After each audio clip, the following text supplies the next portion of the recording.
Hi ಸ್ನೇಹಿತರೆ, ಎಲ್ಲರಿಗೂ ನಮಸ್ಕಾರ. ನೋಡಿ, ಗೃಹಲಕ್ಷ್ಮಿ ಯೋಜನೆಯ ಪ್ರತಿಯೊಂದು ಫಲಾನುಭವಿಗಳಿಗೆ ಕೊನೆಗೂ ಸರ್ಕಾರ 6,000 ಹಣನ ಜಮಾ ಮಾಡ್ತಾ ಇದೆ.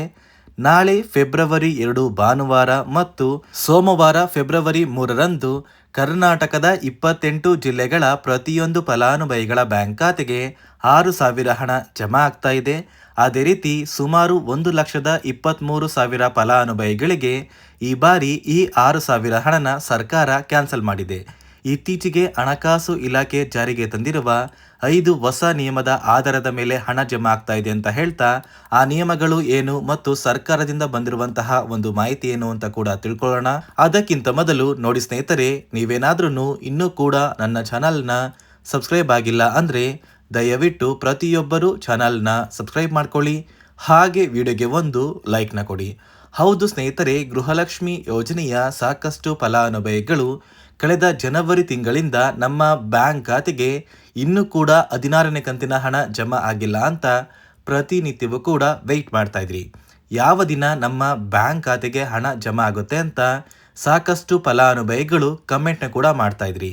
ಇದೀಗ ಕೊನೆಗೂ ಸರ್ಕಾರದಿಂದ ನಿಮ್ಮ ಬ್ಯಾಂಕ್ ಖಾತೆಗೆ ಗೃಹಲಕ್ಷ್ಮಿ ಯೋಜನೆಯ 2 ಕಂತಿನ ಹಣ ಅಂದರೆ 16 ಮತ್ತು 17ನೇ ಕಂತಿನ 4,000 ಹಣ, ಇದರ ಜೊತೆ ಅನ್ನಭಾಗ್ಯ ಯೋಜನೆಯ ಪೆಂಡಿಂಗ್ ಇರುವಂತಹ 5 ಕಂತಿನ 2,000 ಹಣನ ನಾಳೆ ಫೆಬ್ರವರಿ 2 ಭಾನುವಾರ ಮತ್ತು ಅದೇ ರೀತಿ ಸೋಮವಾರ ಫೆಬ್ರವರಿ 3ರಿಂದ ಕರ್ನಾಟಕದ 28 ಜಿಲ್ಲೆಗಳ ಪ್ರತಿಯೊಂದು ಫಲಾನುಭವಿಗಳ ಬ್ಯಾಂಕ್ ಖಾತೆಗೆ ಸರ್ಕಾರ ಜಮಾ ಮಾಡ್ತಾ ಇದೆ. ಒಂದು ವೇಳೆ ನಿಮ್ಮ ಬ್ಯಾಂಕ್ ಖಾತೆಗೆ ಭಾನುವಾರ ಹಣ ಜಮಾ ಆಗಿಲ್ಲ ಅಂದ್ರೂ ಕೂಡ ಖಂಡಿತವಾಗಿಯೂ 100% ನಿಮ್ಮ ಬ್ಯಾಂಕ್ ಖಾತೆಗೆ ಸೋಮವಾರದಿಂದ ಈ 6,000 ಹಣ ಜಮಾ ಆಗ್ತಾ ಇದೆ. ಅದೇ ರೀತಿ ಈ 6,000 ಹಣ ಸುಮಾರು 1,23,000 ಫಲಾನುಭವಿಗಳ ಬ್ಯಾಂಕ್ ಖಾತೆಗೆ ಸರ್ಕಾರ ಈ ಬಾರಿ ಕ್ಯಾನ್ಸಲ್ ಮಾಡಿದೆ. ಇತ್ತೀಚೆಗೆ ಹಣಕಾಸು ಇಲಾಖೆ ಜಾರಿಗೆ ತಂದಿರುವ 5 ಹೊಸ ನಿಯಮದ ಆಧಾರದ ಮೇಲೆ ಪ್ರತಿಯೊಂದು ಫಲಾನುಭವಿಗಳ ಬ್ಯಾಂಕ್ ಖಾತೆಗೆ ಹಣ ಜಮಾ ಮಾಡ್ತಾ ಇದೆ. ಈ ಫಲಾನುಭವಿಗಳಿಗೆ ಸರ್ಕಾರ ಹಣನ ಕ್ಯಾನ್ಸಲ್ ಮಾಡಿದೆ. ಹಾಗಾದರೆ ಆ 5 ನಿಯಮಗಳು ಏನು ಅಂತ ಕೂಡ ತಿಳ್ಕೊಳ್ಳೋಣ.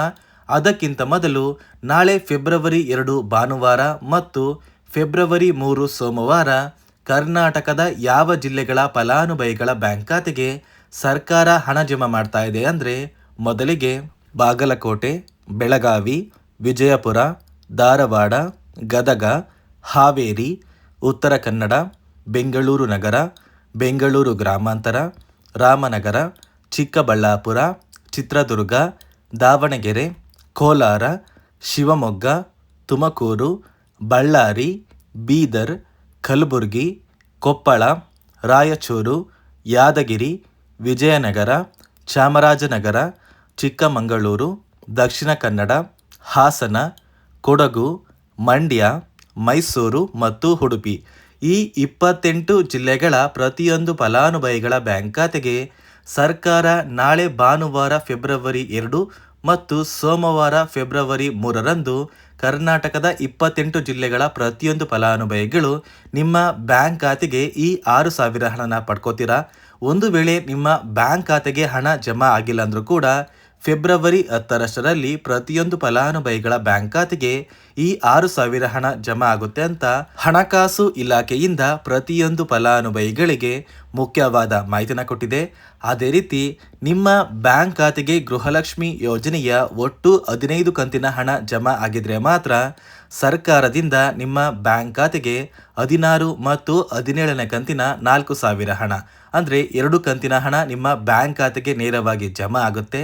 ಒಂದು ವೇಳೆ ಪೆಂಡಿಂಗ್ ಇರುವಂತಹ ಹಣ ಇನ್ನೂ ಕೂಡ ನಿಮ್ಮ ಬ್ಯಾಂಕ್ ಖಾತೆಗೆ ಜಮಾ ಆಗಿಲ್ಲ ಅಂದರೆ ಗೃಹಲಕ್ಷ್ಮಿ ಯೋಜನೆಯ ಯಾವುದೇ ರೀತಿಯ ಒಂದು ಹಣ ನಿಮ್ಮ ಬ್ಯಾಂಕ್ ಖಾತೆಗೆ ಜಮಾ ಆಗೋದಿಲ್ಲ. ಅದೇ ರೀತಿ ಸುಮಾರು 1,23,000 ಫಲಾನುಭವಿಗಳ ಬ್ಯಾಂಕ್ ಖಾತೆಗೆ ಸರ್ಕಾರ ಈ ಬಾರಿ ಈ 6,000 ಹಣನ ಜಮಾ ಮಾಡ್ತಾ ಇಲ್ಲ. ಸರ್ಕಾರ ಗೃಹಲಕ್ಷ್ಮಿ ಯೋಜನೆಯ 16ನೇ ಕಂತಿನ ಹಣಕ್ಕಾಗಿ ಪ್ರತಿಯೊಂದು ಫಲಾನುಭವಿಗಳ ಒಂದು ದಾಖಲಾತಿಗಳನ್ನ ಮರು ಪರಿಶೀಲನೆ ಮಾಡುವಂತಹ ಸಂದರ್ಭದಲ್ಲಿ ಸಾಕಷ್ಟು ಫಲಾನುಭವಿಗಳಿಗೆ ಸರ್ಕಾರ ಇತ್ತೀಚೆಗೆ ಜಾರಿಗೆ ತಂದಿರುವ 5 ಹೊಸ ನಿಯಮದ ಆಧಾರದ ಮೇಲೆ ಅವರ ಬ್ಯಾಂಕ್ ಖಾತೆಗೆ ಯಾವುದೇ ರೀತಿಯ ಗೃಹಲಕ್ಷ್ಮಿ ಯೋಜನೆಯ ಹಣನ ಜಮಾ ಮಾಡೋದಕ್ಕೆ ಆಗೋದಿಲ್ಲ ಅಂತ ತಿಳಿದು ಬಂದಿದ್ದು, ಸುಮಾರು 1,23,000 ಫಲಾನುಭವಿಗಳ ಒಂದು ಗೃಹಲಕ್ಷ್ಮಿ ಯೋಜನೆಯ ಹಣ ಸರ್ಕಾರ ಕ್ಯಾನ್ಸಲ್ ಮಾಡಿದೆ. ಹಾಗಾದರೆ ಬನ್ನಿ ಸ್ನೇಹಿತರೆ, ಸರ್ಕಾರ ಜಾರಿಗೆ ತಂದಿರುವ 5 ಹೊಸ ನಿಯಮಗಳು ಏನು ಅಂತ ನಾನು ನಿಮಗೆ ತಿಳಿಸ್ಕೊಡ್ತಾ ಇದ್ದೀನಿ. ನೋಡಿ ಸ್ನೇಹಿತರೆ, ಮೊದಲನೆಯ ಒಂದು ನಿಯಮ ಬಂದು ಗೃಹಲಕ್ಷ್ಮಿ ಯೋಜನೆಯ ಪ್ರತಿಯೊಂದು ಫಲಾನುಭವಿಗಳು ಯಾರೆಲ್ಲ ಇದ್ದೀರಾ, ನಿಮ್ಮ ಮನೆಯ ಪ್ರತಿಯೊಂದು ಸದಸ್ಯರ ಆಧಾರ್ ಕಾರ್ಡ್ನ ನಿಮ್ಮ ಬಳಿ ಇರುವಂತಹ ಒಂದು ರೇಷನ್ ಕಾರ್ಡಿಗೆ ಕಡ್ಡಾಯವಾಗಿ ಲಿಂಕ್ ಮಾಡಿಸ್ಬೇಕು.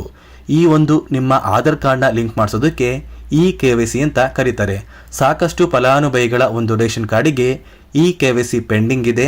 ಅದೇ ಒಂದು ಕಾರಣಕ್ಕೆ ಸರ್ಕಾರ ಈ ಬಾರಿ ಈ 5 ಹೊಸ ನಿಯಮಗಳನ್ನ ಜಾರಿಗೆ ತಂದಿದೆ.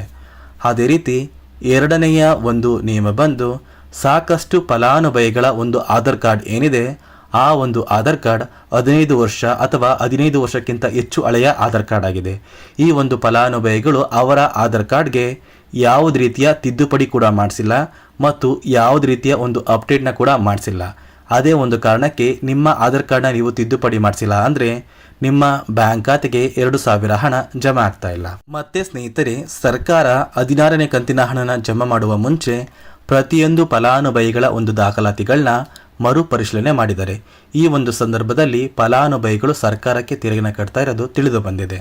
ಅದೇ ರೀತಿ 4ನೆಯ ಒಂದು ನಿಯಮ ಬಂದು ಸರ್ಕಾರದಿಂದ ಬರುವಂತಹ ಒಂದು ರೇಷನ್ನ ಕಳೆದ 3 ತಿಂಗಳಿಂದ ನೀವು ಪಡ್ಕೊಂಡಿಲ್ಲ ಅಂದರೆ ನಿಮ್ಮ ಬ್ಯಾಂಕ್ ಖಾತೆಗೆ ಗೃಹಲಕ್ಷ್ಮಿ ಯೋಜನೆಯ ಹಣ ಜಮಾ ಆಗೋದಿಲ್ಲ. ಮತ್ತು ಸ್ನೇಹಿತರೆ, 5ನೆಯ ಒಂದು ನಿಯಮ ಬಂದು ನಿಮ್ಮ ಒಂದು ವಾರ್ಷಿಕ ಆದಾಯ 7 ಲಕ್ಷಕ್ಕಿಂತ ಕಡಿಮೆ ಇರಬೇಕು. ಒಂದು ವೇಳೆ ವಾರ್ಷಿಕ ಆದಾಯ 7 ಲಕ್ಷಕ್ಕಿಂತ ಜಾಸ್ತಿ ಇದ್ದರೆ ನಿಮ್ಮ ಬ್ಯಾಂಕ್ ಖಾತೆಗೆ ಗೃಹಲಕ್ಷ್ಮಿ ಯೋಜನೆಯ ಹಣ ಬರೋದಿಲ್ಲ. ಈ 5 ನಿಯಮದ ಆಧಾರದ ಮೇಲೆ ಪ್ರತಿಯೊಂದು ಫಲಾನುಭವಿಗಳಿಗೂ ಹಣ ಜಮಾ ಆಗ್ತಾ ಇದೆ. ನಾಳೆ ಫೆಬ್ರವರಿ 2 ಭಾನುವಾರ ಮತ್ತು ಸೋಮವಾರ ಫೆಬ್ರವರಿ 3ರಂದು ಕರ್ನಾಟಕದ 28 ಜಿಲ್ಲೆಗಳ ಪ್ರತಿಯೊಂದು ಫಲಾನುಭವಿಗಳ ಬ್ಯಾಂಕ್ ಖಾತೆಗೆ ಸರ್ಕಾರ 6,000 ಹಣನ ಜಮಾ ಮಾಡ್ತಾ ಇದೆ. ಆದಷ್ಟು ಬೇಗ ಪ್ರತಿಯೊಂದು ಫಲಾನುಭವಿಗಳ ಬ್ಯಾಂಕ್ ಖಾತೆಗೆ ಈ 6,000 ಹಣ ಕೆಲವೇ ದಿನಗಳಲ್ಲಿ ಜಮಾ ಆಗುತ್ತೆ ಅಂತ ಹೇಳ್ತಾ, ಇದಿಷ್ಟು ಗೃಹಲಕ್ಷ್ಮಿ ಮತ್ತು ಅನ್ನಭಾಗ್ಯ ಯೋಜನೆಯ ಪ್ರತಿಯೊಂದು ಫಲಾನುಭವಿಗಳಿಗೆ ಸರ್ಕಾರದಿಂದ ಬಂದಿರುವಂತಹ ಹೊಸ ಮಾಹಿತಿಯಾಗಿದೆ. ನೋಡಿ ಸ್ನೇಹಿತರೆ, ನಾನು ಕೊಟ್ಟಿರುವಂತಹ ಮಾಹಿತಿ ನಿಮಗೆ ಇಷ್ಟ ಆಗಿದ್ರೆ ದಯವಿಟ್ಟು ನನ್ನ ಚಾನಲ್ನ ಸಬ್ಸ್ಕ್ರೈಬ್ ಮಾಡ್ಕೊಳ್ಳಿ. ಹಾಗೆ ವಿಡಿಯೋಗೆ ಒಂದು ಲೈಕ್ನ